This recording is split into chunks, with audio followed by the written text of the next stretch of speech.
Alright, and welcome to the next video of my Horror 101 series. This one is about your main character, or characters. Alrighty. Now, you might think that, the characters really aren't all that important when it comes to horror. It's really more about what happens to them than the characters themselves. And there's some truth to that. As I've said, a lot of horror is controlling information in terms of what the audience and the characters can see, what they know and don't know, what they have doubts about, and putting doubt into the viewer and the players and audience members, be it game, book, or movie or TV show. But actually, your characters can be very important. I'm a fan of Lovecraft's work, H.P. Lovecraft, Howard Phillips Lovecraft. If you aren't familiar with his work, he was an author of weird tales and fiction in the early 1900s. I believe he was active up through the very early 1930s. He died pretty young, I'm not sure. I know he was active through the 1920s, I'm pretty sure. Wasn't he? Yeah, I believe, because there's some debate over the copyright, whether or not all of his works are in the public domain or not, because there is a cutoff date for public domain, and a lot of his stuff, especially his most popular stuff, was put out after that cutoff date. So the earlier stuff is definitely public domain, but there's debate and contention over the stuff put out after. So he was definitely working into like the 1920s. Now, he was not popular while he was alive at all. It was actually because, beyond writing fiction, I feel a lot of familiarity with Lovecraft. I have a lot of similarities to them. I've done way more of these types of commentary videos and articles and stuff than I've ever actually written fiction, because I find it easier and more appealing in some ways. And Lovecraft himself wrote huge letters to correspondents all over the world in the fiction community, like the author of the Conan the Barbarian series, and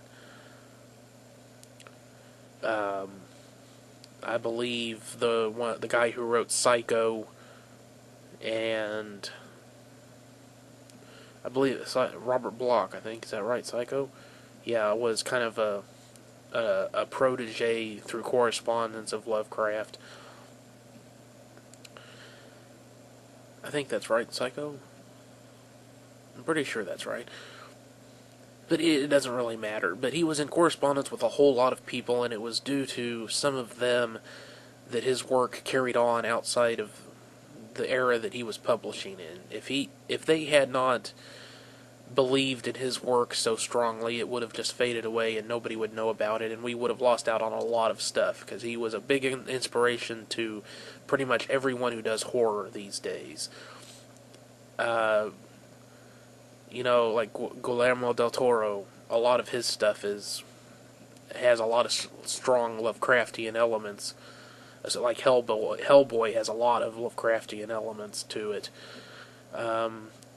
Stephen King was inspired heavily by Lovecraft. I believe the one who did Hellraiser, I think, was inspired a lot by Lovecraft. A lot of people who do horror movies and horror fiction and weird fiction were inspired by Lovecraft, because he was a master of the unknown. He said that the greatest fear of humanity is fear of the unknown, and he was kind of a master of that. And the reason why I'm talking so much about Lovecraft, if you probably, a lot of you already know about this stuff, but if you don't, look him up. You can find pretty much all of his stories online. They're going to be a bit hard to read if you've never read any older fiction. And he also preferred the English way of spelling things, because he was an Anglophile. He loved English stuff, England things, because he lived in New England and he loved all that stuff. So he, like color has a U in it, That's the English, the original English spelling, so he spelled color with a U. That sort of thing. Oh goody, my chatty outside people are back again. Hopefully they won't be too loud. But, I highly recommend reading Lovecraft if you're interested in horror fiction.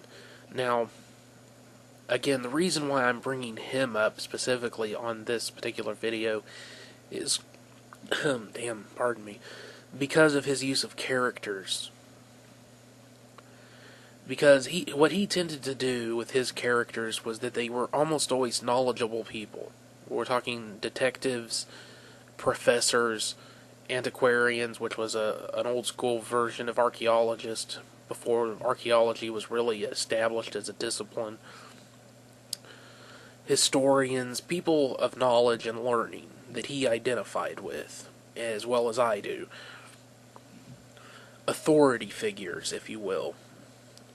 People who we would consider to be prepared and stable. And then he would take these characters and put them in situations where they quickly found themselves in over their heads and unable to cope with what was going on, to the point where they would even deny stupidly, for stupidly long periods of time, they would even deny that anything abnormal was occurring. So the effect of this was to create this scenario where the audience is reading what these characters are thinking and saying, because they're very, again, authoritative figures. It kind of presents the audience where they're going, why can't this guy see what's actually happening here? And that creates this anxiety on behalf of in the audience on behalf of the character, but also it kind of sets up doubts. Going back to one of the earlier videos here, doubt is always good to set up. The main character is a very authoritative, knowledgeable, wise individual, and just cannot believe that these things could possibly mean what they seem to obviously mean. So there's doubt. Could this all just be bullshit? But of course, towards the end of the story, there's always going to be this revelation that indeed it was always true, and their doubt was highly misplaced.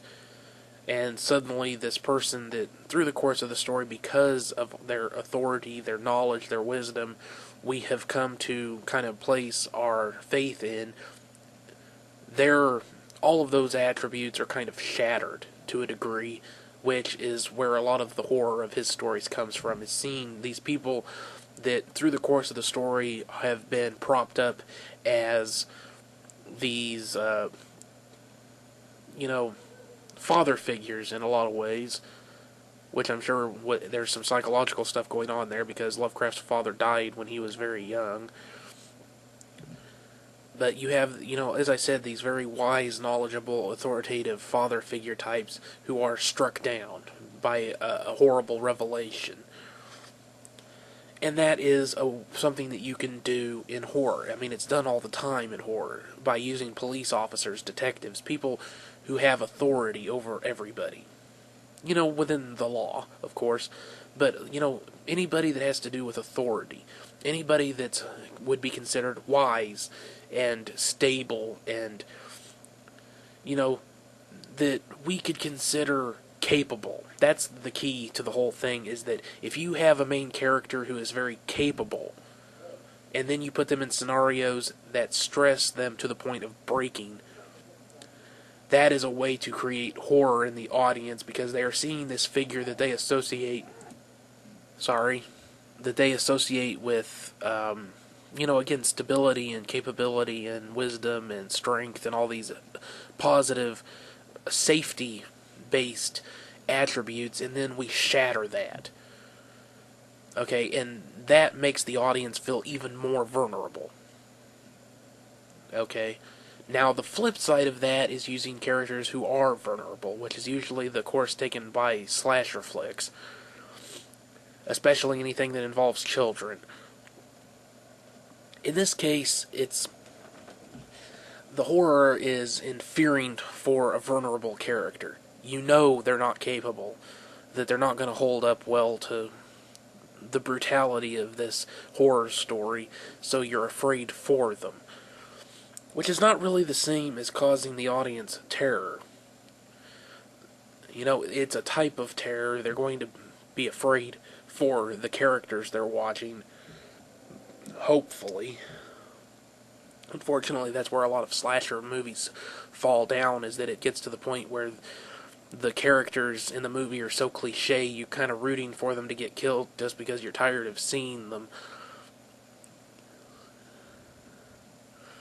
But well done movies where the characters are not capable, they're vulnerable, and you can really get the audience to be afraid for them. There is a territory to explore for horror fiction there too. And of course, most people fall somewhere in between. And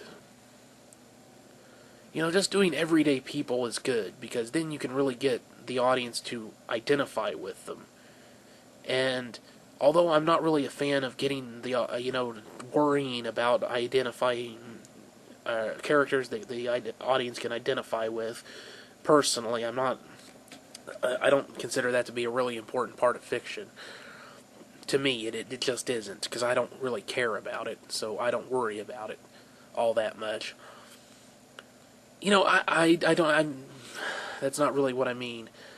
It's just I don't feel like you have to reveal tons of information to try and make them feel like they can identify with so many aspects of a character's life. As far as I'm concerned, if it's a human character, or even an alien character that acts in a human way, then I can identify with them as a living, breathing, sentient creature that has the same sorts of hopes, dreams, and fears that everybody else does. I don't need to actually know what they are. I just need to know that they have them, like everybody else. Okay, that's enough. And it actually irritates me when, in like TV shows and stuff, they get all soap opera and feel like they have to tell you everything about a character. I don't like that. Okay, which isn't to say that annoying characters are ever a good thing, especially in slasher movies. That's where they tend to fall flat, is the characters tend to get more annoying than sympathetic. But then, it just depends on what you're going for. Because, as I've said in other videos, a lot of slasher movies were more dark comedy, horror comedy, rather than trying to actually scare anyone. They mostly became self-spoofs. The first one would be really pretty scary, like Halloween and Nightmare on Elm Street and Friday the 13th and all those. The original movie would be scary, but then after that it would kind of devolve into self-spoof, and it became more about just kind of aping what it was done before and trying to top it and getting more over the top and comical and silly. And again, darkly comical. Black humor. So I'm not saying that you can't try and put in more stuff to try and get the audience to identify with a character or characters. Just that personally, I don't feel it's essential. And when it comes to horror, as long as you don't make them dislikable, if you can make the audience care about the character at least enough so that they feel afraid for them, that's all you really need to do. And really, when it comes to horror, what I believe is best is to not necessarily get them to identify with the character so much as that they allow them to become their proxy within the story. So that what is scaring the character is scaring them. I've said this before, I am a fan, when it comes to fiction, of letting the audience discover things and experience things along with the characters in the movie, or in the game, or in the book. Don't give away too much information that isn't relevant. Don't go meta, I believe is the term, or break the fourth wall in terms of telling the audience too much information. They should get the same information that the characters are giving, and that's it. and what information about the characters they're given should be relevant to what is happening as it happens. Okay? So the whole thing with watching a movie becomes an experience. You are experiencing things in a, at the same time as the characters. It's not always universal. Like with Hellboy, there's stuff that you find out, you see things that the characters aren't seeing yet. You find out that Rasputin is back well before they do. It's not a universal rule, and I don't have a problem with that sort of thing. But, that's action-adventure. There's horror elements involved, but it's more of an action-adventure movie, and of course, it doesn't need to follow the same kind of protocol as something like horror. And to me, horror is all about that experience. You are taking the audience on a ride, trying to scare them. And if you give them too much information, they're not going to be scared. So you have to control that. And the best way to control it is to not let them know anything that the characters don't know. And again, don't give anything about the characters away unless it becomes relevant to what's happening. So you are controlling everything that the audience knows, giving it to them as slowly as possible so they are in the dark as much as possible so they can be afraid of the unknown, just as the character is afraid of the unknown. Okay, I think that that's very important. But going back to the main topic of this, the actual point was characters. Again, what type of character you use can have an impact on how the audience reacts to them. Okay, a lovable, silly type of person is going to tend to gain more sympathy and fear from a character, or from the audience, I should say. Bitchy, annoying characters are typically used in horror movies because they're going to die quicker. And you don't really want the audience to care about them being killed more often than not, so that's why they're made that way. So the audience doesn't have as much empathy for them. Perhaps even has antipathy, the opposite of empathy towards a character, so they don't care when they get killed. And I'm not a fan of doing that. Like, the remake of House on Haunted Hill, there's the bitchy reporter chick. That she's the first one that gets killed. And I'm not really a fan of doing that sort of thing, because even if it is realistic to have a variety of types of personality and stuff, because what you've done there is you've wasted an opportunity to fuck with the audience.